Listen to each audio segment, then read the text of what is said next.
ಬೆಳಗ್ಗೆನೇ ಇಂಥ ಸುದ್ದಿಯನ್ನು ಹೇಳಕ್ಕೆ ನಮಗೂ ಕೂಡ ಬೇಜಾರು. ಆದರೆ ಆಗಿರುವಂಥ ಘಟನೆ ಆಗಿದೆ. ಅದೇನು ಅಂತಂದರೆ ಬೆಳಗ್ಗೆನೇ ಪಿಸ್ತೂಲ್ನಿಂದ ಗುಂಡು ಹೊಡೆದು ಸಾಯಿಸಿದ್ದಾರೆ. ಯಾರು? ಚಿಕ್ಕಪ್ಪನಿಂದಲೇ ಅಣ್ಣನ ಮಗನ ಮೇಲೆ ಗುಂಡು ಹಾರಿಸಿರೋದು. ಅವನು ಮಗನೇ ಆಗಬೇಕು ಚಿಕ್ಕಪ್ಪನಿಗೆ. ಸೊ ಬೆಳಗ್ಗೆನೇ ಪಿಸ್ತೂಲ್ನಿಂದ ಗುಂಡು ಹಾರಿಸಿ ಕೊಲೆಯಾಗಿದೆ. ಚಿಕ್ಕಪ್ಪನಿಂದಲೇ ಅಣ್ಣನ ಮಗನ ಮೇಲೆ ಗುಂಡು ಹಾರಿಸಿ ಕೊಲೆಯಾಗಿರೋದು ನಜೀರ್ ಅಹಮದ್ ಕೊಲೆಯಾಗಿರುವಂಥ ದುರ್ದೈವಿ. ಬಶೀರ್ ಅಹಮದ್ 66 ವರ್ಷ ಗುಂಡು ಹಾರಿಸಿ ಕೊಲೆ ಮಾಡಿದಂತಹ ಆರೋಪಿ. ಸೊ ಅಣ್ಣ ಮಾಬೂಸಾಬಿ ಮೇಲೂ ಕೂಡ ಸಹ ಮಾರಕಾಸ್ತ್ರಗಳಿಂದ ದಾಳಿಯನ್ನ ಮಾಡಿದ್ದಾರೆ. ಎಲ್ಲಿಂದ ಬಂತಿ ಪಿಸ್ತೂಲು? ಗಂಭೀರ ಗಾಯಗೊಂಡ ಮಾಬೂಸಾಬಿ ಆಸ್ಪತ್ರೆಗೆ ರವಾನೆ ಆಗಿದ್ದಾರೆ. ಚಿಕ್ಕಬಳ್ಳಾಪುರ ಜಿಲ್ಲೆ ಗುಡಿಬಂಡೆ ತಾಲೂಕು ಹಂಪಸಂದ್ರ ಗ್ರಾಮದಲ್ಲಿ ಘಟನೆ ಆಗಿದೆ. ಸೌದಿಯಲ್ಲಿ ಕೆಲಸ ಮಾಡಿಕೊಂಡಿದ್ದು ಬಶೀರ್ ಅಹಮದ್ 66 ವರ್ಷ ಏನಿದೆ ಚಿಕ್ಕಪ್ಪ. ಅವನು ಸೌದಿಯಲ್ಲಿ ಕೆಲಸ ಮಾಡ್ಕೊಂಡಿದ್ದಂತೆ. ಇತ್ತೀಚೆಗೆ ಊರಿಗೆ ಬಂದಿದ್ದಾನೆ. ಅಣ್ಣನ ಮಗನನ್ನೇ ಈಗ ಕೊಲೆ ಮಾಡಿಬಿಟ್ಟಿದ್ದಾನೆ ನಜೀರ್ ಅಹಮದ್ನ.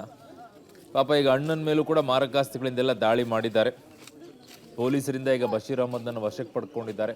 ಮುಂಜಾನೆ ನಮಾಜ್ಗೆ ತೆರಳುವ ವೇಳೆ ಹೋಗ್ತಾ ಇದ್ದಿದ್ದೇ ನಮಾಜ್ಗೆ, ದೇವ್ರಿಗಿದಕ್ಕೆ. ಅಯ್ಯೋ, ಅಲ್ಲೇ ಇಂಥ ಘಟನೆ ಮಾಡಿದ್ದೀರಾ? ಯಾತಕ್ಕೋಸ್ಕರ ಮಾಡ್ತೀರಾ?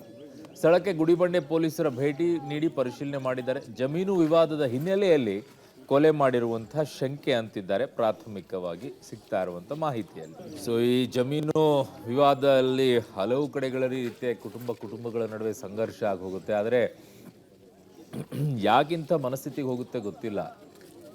ಒಂದು ಕಡೆಗೆ ಚಿಕ್ಕಪ್ಪ ಮಗನನ್ನೇ ಕೊಲೆ ಮಾಡೋ ಮಟ್ಟಕ್ಕೆ ಚಿಕ್ಕಪ್ಪ ಹೋಗ್ತಾನೆ ಅಂತಂದರೆ ಏನು ಹೇಳೋಣ? ಆಸ್ತಿಯನ್ನು ತೊಗೊಂಡು ಹೋಗ್ತೀರಾ ನೀವು ಸತ್ತಾಗ? ಆ ಪಾಪ ಸಾಯಿಸಿದ್ರಲ್ಲ, ಅವನು ವಾಪಸ್ ಬರ್ತಾನ? ನಿಮಗೆಲ್ಲ ಈ ಪಿಸ್ತೂಲ್ಗಳು ಎಲ್ಲಿಂದ ಸಿಗ್ತಾವೆ? ಮಾರಕಾಸ್ತ್ರಗಳನ್ನು ಯಾಕೆ ಇಟ್ಕೊಳ್ಳೋಕೆ ಕೊಡ್ತಾರೆ? ನಂಗೆ ಇಲ್ಲಿವರೆಗೂ ಅರ್ಥ ಆಗ್ತಿಲ್ಲ. ಇದಕ್ಕೆ ಯಾಕೆ ಬೇರೆ ಎಲ್ಲವೂ ಬ್ಯಾನ್ ಮಾಡ್ತೀರ, ಇಂಥವುಗಳನ್ನು ಯಾಕೆ ಬ್ಯಾನ್ ಮಾಡ್ತಾ ಇಲ್ಲ?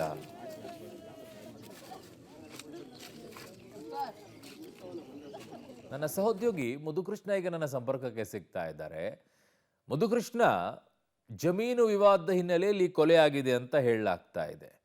ಚಿಕ್ಕಪ್ಪನೇ ಮಗನನ್ನ ಕೊಲೆ, ಅಂದ್ರೆ ಅಣ್ಣನ ಮಗ ಆದ್ರೆ ಮಗನೇ ಆಗ್ಬೇಕು, ಕೊಲೆ ಮಾಡೋ ಮಟ್ಟಕ್ಕೆ ಹೋಗ್ತಾರೆ ಅಂತಂದ್ರೆ ಯಾವ ರೀತಿಯಲ್ಲಿ ಜಮೀನು ಅಂತ? ಅದೇ 106 ಎಕರೆ ಜಮೀನಾ?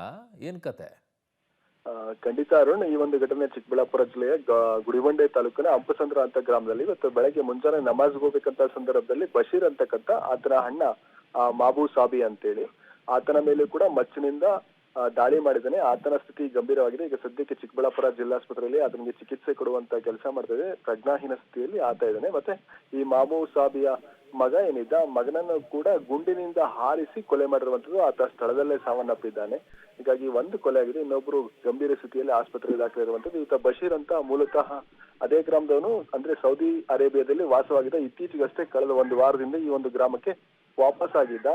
ಅಣ್ಣನ ಜೊತೆ ಈ ಒಂದು ಸಣ್ಣ ಜಮೀನು ಜಗಳ, ಏನು 106 ಎಕರೆ ಇಲ್ಲ, ಕೇವಲ ಕುಂಟೆಗಳ ಲೆಕ್ಕದಲ್ಲಿ, ಎಕರೆಗಳು ಕೂಡ ಇಲ್ಲವಂತೆ, ಕುಂಟೆಗಳ ಲೆಕ್ಕದ ಜಮೀನಿಗಾಗಿ ಒಂದು ಗಲಾಟೆ ಆಗಿರುವಂತದ್ದು. ಈ ಗಲಾಟೆಯಲ್ಲಿ ಅಣ್ಣನ ಮೇಲೆ ದಾಳಿ ಮಾಡಿರುವಂತದ್ದು, ಅಣ್ಣನ ಮಗನನ್ನ ಕೊಲೆ ಮಾಡಿರುವಂತದ್ದು. ಸದ್ಯ ಈತ ಘಟನೆ ನಂತರ ಕೂಡ ಪರಾರಿಯಾಗಿದ್ದ. ಬಾಗೇಪಲ್ಲಿಯಲ್ಲಿ ಹೆಂಡತಿ ಮನೆಯಲ್ಲಿ ಇದ್ದ ಅಂತಕ್ಕಂಥ ಮಾಹಿತಿಯನ್ನ ಆಧರಿಸಿ ಈಗ ಪೊಲೀಸರು ಆತನನ್ನು ವಶಕ್ಕೆ ಪಡೆದರೆ ಘಟನೆಗೆ ಅಟ್ಲೀಸ್ಟ್ ಈತನಿಗೆ ಪಿಸ್ತೂಲ್ ಹೇಗೆ ಬಂತು ಅನ್ನೋದು ಈಗ ಒಂದು ಅನುಮಾನ. ಹಾಗಾಗಿ ಪೊಲೀಸರು ಅದನ್ನ ವಿಚಾರಣೆ ಮಾಡ್ತಾ ಇರುವಂತದ್ದು. ಈತನ ಮೇಲೆ ಮುಂದಿನ ಕಾನೂನು ಕ್ರಮವನ್ನ ಕೈಗೊಂಡಿರುವಂತದ್ದು. ಅರುಣ್.